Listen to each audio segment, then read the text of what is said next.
बोलने से पहले हमें वी शुड रिमेंबर कि आज यूपी में ऐसा हमला हो रहा है लोगों के ऊपर। हम लोग सब साथ में लड़ रहे हैं, लेकिन हमला मुसलमानों के ऊपर हो रहा है। पुलिस घर घर में घुस के तोड़ फोड़ कर रहे हैं, लूट रहे हैं। और मुझे बहुत ही एप्रीहेंशन है कि वहाँ पे जैसे 2002 में मोदी गुजरात में किया, योगी तैयारी कर रहे हैं। तो जब पूरा जामिया पर जब लाइब्रेरी में हमला हुआ, मैं एक्चुअली केरला में थी, मेरी माँ बहुत बीमार थी और मैं केरला में थी। और रात भर मैं देख रही थी कि पहले जब लोग ये पुलिस हेडक्वार्टर्स के बाहर पहुँचे, तब जेएनयू के बच्चे पहुँचे। और मुझे पता था कि जेएनयू का 2016 का गुस्सा अभी भी है, और वो पहुँच गए। फिर भी मुझे बहुत डर था कि क्या होने वाला है, क्योंकि हम लोग सब विलन हैं, हम लोग सब टुकड़े टुकड़े हैं, या अबर नक्सल है, या जो कुछ भी है।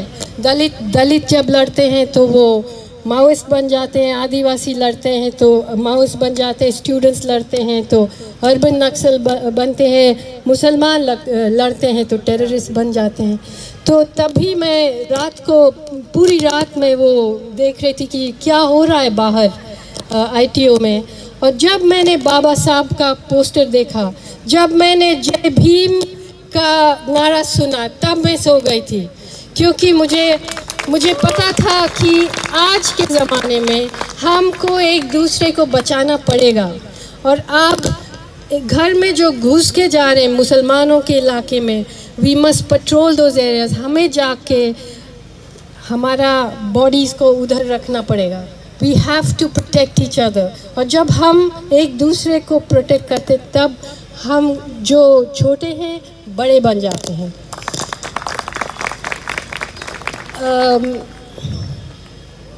2 दिन पहले इस देश का प्राइम मिनिस्टर ने पास में रामलीला ग्राउंड में लाखों लोगों के सामने खड़े होके बहुत बड़े झूठ बोले, बच्चों वाले झूठ। मतलब उन्होंने बोला कि हमारा सरकार ने कभी एनआरसी के बारे में कुछ नहीं बोला। उनको पता था कि 1 मिनट में इंटरनेट में उन्हीं का अपना वीडियो निकलेगा। जब वो एनआरसी का जिक्र कर रहे थे वेस्ट बंगाल में, उन्होंने कहा कि हमारे देश में डिटेंशन सेंटर नहीं है। उनको पता था कि उसका फ़ोटो है, उसका बजट है, एनआरसी का बजट, एनपीआर का बजट, सब कुछ निकला हुआ है। लेकिन उन्होंने झूठ क्यों बोला, ऐसा झूठ क्यों बोला, जबकि उनको पता था कि एकदम पकड़ा जाएगा? इसीलिए बोला क्योंकि गोदी मीडिया उनके पास है। और हम लोग सब हंसेंगे, लेकिन ये मीडिया वाले ने 1 घंटे का स्पीच ब्रॉडकास्ट किया, कभी नहीं बोला कि ये झूठ बोले। और ये स्पीच वहाँ पहुँचाया जहाँ इंटरनेट नहीं है, जहाँ लोगों को पता नहीं है कि क्या हो रहा है। तो ये एक सरकार है जिसको सबसे मजबूत किया है मीडिया ने। आप में से बहुत लोग होंगे उनके साथ, बहुत लोग होंगे हमारे साथ, लेकिन आपको शर्म आना चाहिए मीडिया को। और जैसे अभी मेन स्ट्रीम मीडिया में हम लोग सब सुन के हंस रहे हैं, क्योंकि बीजेपी का पॉलिटिशियंस कह रहे हैं कि आप जहर मत फैलाइए, हम मुसलमान के ख़िलाफ़ नहीं हैं, हमें कह रहे हैं। और सोशल मीडिया में बिल्कुल जहर फैला रहे हैं अभी भी। अब बोलने के लिए ज़्यादा वक्त नहीं है यहाँ पे, तो मैं सिर्फ ये एनआरसी, सीएए और एनपीआर के बारे में बोलना चाहती हूँ। मैं असम गई थी, वहाँ पे गांव में, ये छोटे छोटे गांव में गई थी। वहाँ पे एनआरसी का जिक्र तो 1971 से है, समझ गए ना? तो वहाँ पे लोग अपना डॉक्यूमेंट्स बच्चों से ज़्यादा प्यार करते, गाय से ज़्यादा, खेत से ज़्यादा। वहाँ जाओ, गांव में जाओ तो कुछ भी नहीं है, मतलब इतना भूख है, इतना कम पैसे हैं, लेकिन सबके पास ये प्लास्टिक बैग में अपना डॉक्यूमेंट्स रखा है। ब्रह्मपुत्र नदी में बाढ़ आते हैं, लेकिन उनको ये पता है कि बच्चों को मत बचाओ, लेकिन डॉक्यूमेंट्स कैसे बचाओ, है ना। और इतना प्रेपरेशन के बाद भी 20 लाख लोग, 19 lakh people are out of the NRC, okay. उसमें से बहुत सारे मुसलमान नहीं हैं, क्योंकि मुसलमान डर के मारे अपना डॉक्यूमेंट्स कलेक्ट किया है। बाकियों ने सोचा कि कुछ नहीं होगा, लेकिन उनके पास कुछ नहीं है।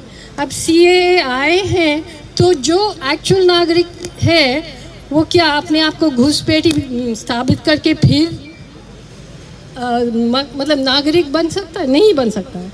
और उनके पास खाने का पैसा नहीं है, लेकिन वकील को हायर करना पड़ेगा, फॉरेनर्स ट्राइब्यूनल में जाना पड़ेगा। तो ये जो कह रहे हैं कि मुसलमानों के खिलाफ है, हाँ उनके खिलाफ ये बिगेटरी है, लेकिन ये गरीबों के खिलाफ है, आदिवासी के खिलाफ है, दलित के खिलाफ है। और हम सबको एक उलझन में डालने का एक प्लान है। सॉरी।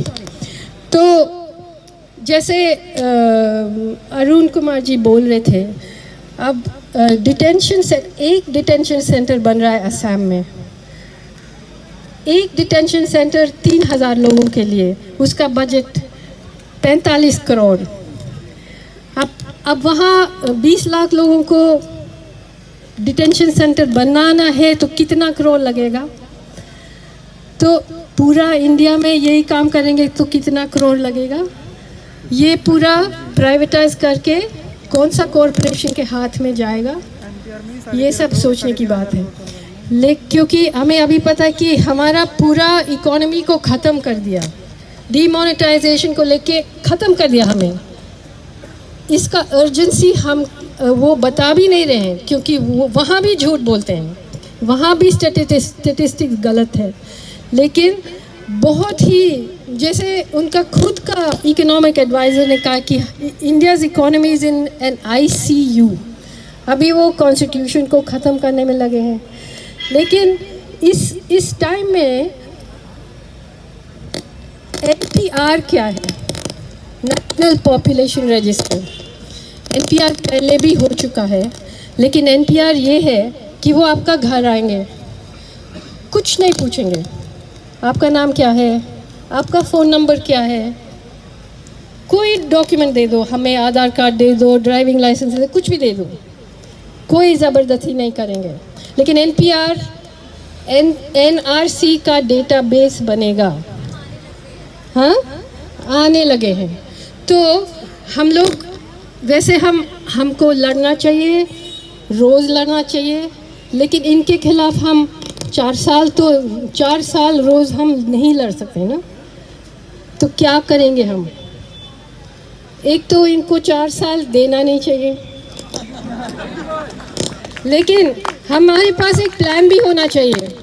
जब आपके घर में आएंगे NPR लेके, जब आपको अपना नाम पूछेंगे, आपको दूसरा नाम दे दो। हम लोग 5 नाम तय करते हैं, रंगा बिल्ला रख दो, या कुंफू कुत्ता रख दो, 7 रेस कोर्स रोड एड्रेस दे दो, और एक फ़ोन नंबर तय कर लेते हैं हम। लेकिन बहुत सारा सबवर्जन को करना पड़ेगा हमें। सिर्फ लाठी खाने और गोली खाने के लिए नहीं पैदा हुए हैं हम, और भी सोच के करना पड़ेगा। लेकिन we really have to have a plan, you know, because जैसे CAA इन्होंने पार्लियामेंट में पास किया, ये NPR और NRC को पास करने का ज़रूरत नहीं है, उनका इजाज़त है, वो शुरू हो गया वो काम। अब 10 स्टेट में चीफ मिनिस्टर्स ने बोला है कि हम नहीं करेंगे इसको। हम actually we have to get a proper commitment from all these states.